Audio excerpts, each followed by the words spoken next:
Hello, fellow followers, and welcome back to FanZcene. Greg here, and today I have for you my review of Halloween Ends, the final movie in the Blumhouse David Gordon Green trilogy. Right off the bat, I want to say there will be spoilers, lots of spoilers in this for you guys. So if you have not seen it and you don't want to be spoiled, turn away now. This has been your warning. There's no other way to talk about this movie without spoiling some of it, because I really feel bad for all those people out there that went into seeing this movie thinking they were going to see what they saw in the trailer, because the trailer lies to you. This movie is got some of the dumbest stuff I've ever seen. I did not like this movie. This movie was horrible. I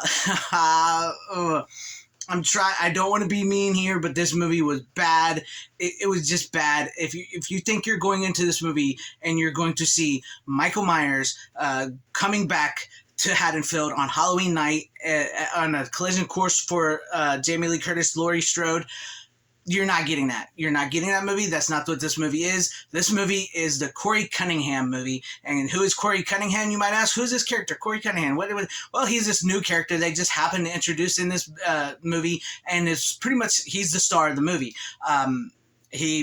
Something bad happens to him when he's a babysitter. He gets blamed.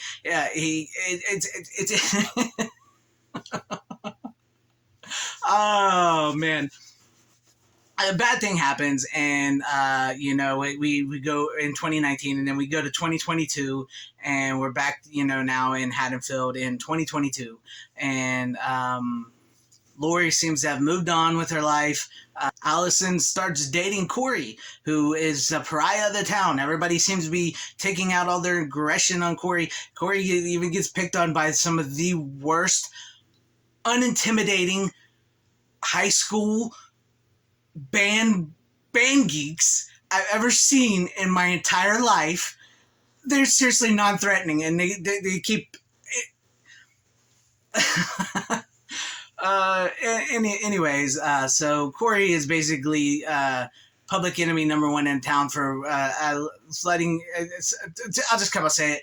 He's babysitting one night in 2019, and the kid that he's babysitting dies, and he gets blamed for the murder. And so, like, everybody's like, I just, I'm sorry. I'm trying to get coherent thoughts here after watching this movie. It is late. It was a bad movie. It's essentially, you see what I got here. It's essentially Scream trying to meet Halloween, with Corey basically being like a cross between one of the killers in Scream, and Allison is essentially, she's Sydney. She's Sydney Prescott, and she is now dating Corey, and Corey meets Michael Myers. You don't even get to see Michael Myers, so like I timed it because I just kept checking like what this movie. It's so slow and so boring, and 40 minutes into the film, we see Michael. So he goes from basically in 2018 being beat by 30 or 40 townspeople almost to death, stabbed, and he gets up and he slaughters these people, right? And then he goes back to his house and he kills Jamie Lee Curtis's daughter, Laurie Strode's daughter, and he seems like, even though he's got all these wounds, all of a sudden he's like this supernatural being again, and now he can't do jack. It's 4 years later. All his injuries would have healed. Yeah, would he? If he still. Is he supernatural? Is he human? He's not. I don't know. And then all of a sudden, this evil, he gets Corey, and he's like he's going to kill Corey. And then all of a sudden, he looks in Corey's eye, and like this, he sees everything that Corey's went through, and then somehow Corey's eyes changed to these black eyes. He's got the blackest eyes now. Corey does, and so Corey, he decides that he wants to just take revenge on everybody in Haddonfield for what they've done, and he starts like sort of tag teaming killing people with Michael Myers, and it's only like 1 or 2 kills, and then all of a sudden he just beats the shit out of Michael Myers and takes Michael Myers' mask, and he goes to try to kill Laurie. Laurie knows it's him. I don't want to spoil too much. Listen, if you liked Friday the 13th Part 5, you might like this movie, because this Halloween movie is Friday the 13th Part 5. That's what it is. And I will say this, and I'm going to say it right now. It belongs with Rob Zombie's Halloween 1 and Halloween 2. And then Halloween Ends are probably the 3 worst Halloween movies in the entire franchise. I laughed in this movie. It's cringy. The guy playing Corey, he does what he can, but he's not great. Like I said, Allison is legitimately Sidney Prescott. She is Sidney Prescott. She's damaged. She's like she's Nev Campbell. She's freaking Nev Campbell. I'm not lying. It's like Nev Campbell. She's channeling her, and she's like Sidney and Laurie Strode together. One's going to fight Michael Myers, and one's going to fight Billy, Stu, Roman, Debbie Saul. I can't even think of all the names of the Scream. They've come together into one movie, and because this movie is very disjointed, it feels like 2 separate movies, and you can tell because at one point in time they were going to do like a C-Bug type plot, and where everybody was locked in their houses, and so that's not even in the movie. It feels like there was a lot of changing and merging together as things, and I know the song Don't Fear the Reaper is actually in Halloween 1. Yes, it is, but also that's legitimately the song they end on in Scream Part 1, and it legitimately ends on that song.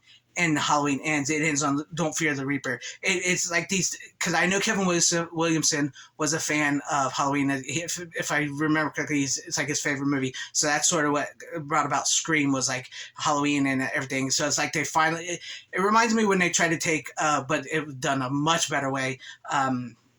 Friday the 13th. I know I keep bringing up Friday the 13th, but Friday the 13th Part 7, where it's like Carrie versus Jason. It's like Scream meets Halloween and in one movie. That doesn't work. And most of the movie is a romantic love story between Corey and Allison for like an hour. An hour and 10 minutes of the film is their romantic love story, while Corey slowly descends into evil, because evil is now like a disease that can be passed along.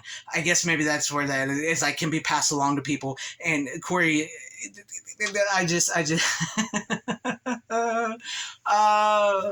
I know I'm going to get shit for this video, but you know what? That's okay. I just wanted to say my piece on the movie. I know a lot of people are going to have thoughts on this movie.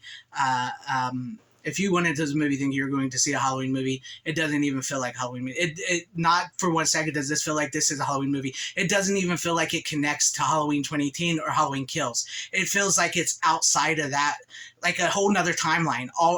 Like it's a different.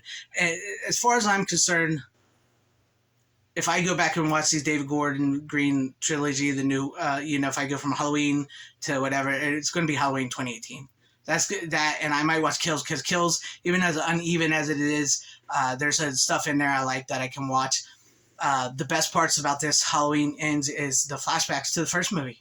Legitimately the first movie. And the fight between Laurie and Michael, which does happen at the end, is pretty cool. But then once the fight's over and the victor comes out, they go a little further and it gets a little more ridiculous. I didn't like this movie. If you like this movie, that's fine. I do not hold that against you. You love what you love. You like what you like. I don't want anybody to feel like they have to have the same opinion as me. We're all different people here. But I didn't like this movie. It didn't feel like a Halloween movie. It felt like people are going to get screwed, and it feels like this is going to be a very divisive movie more than Kills, if not outright hated movie. But that's my thoughts. I didn't care for it. I probably never watch it again, much like Scream 5. Well, wait, all we gotta do is wait till the next timeline emerges. Like I said, I've heard that maybe there's a tease that Jamie Lloyd will be coming back, so maybe we'll get a new Halloween timeline with Jamie Lloyd and Michael Myers. But as far as I'm concerned, Halloween 1, 2, 4, 5, 6, and H2, 4, 5, and 6. That's my preferred timeline. Right along with that is Halloween 1, 2, and H2O. Them are my top 2 preferred Halloween timelines. The rest, no, and I like Halloween 3. Halloween 3 is miles ahead of Halloween Ends, and yeah. But let me know what you guys think about all this in the comment section down below. If you've seen Halloween Ends, did you like it? If you did, that is okay. I will not hold that against you. As far as me, I can't handle. I'm done with that movie. It was bad. But let me know what you guys think about all this in the comment section down below. Please leave me comments. What's some of your favorite Halloween movies? What's your preferred timeline? And if you like this video, please consider giving it a like. If you like what you saw, please consider subscribing, joining the channel, and becoming a member, hitting the bell for notifications. Please share the video out for everybody to see. I thank you for watching through this shambles, laughing, messed up video I made. Don't be too harsh on me. Please always support physical media. It is the superior format. Godspeed.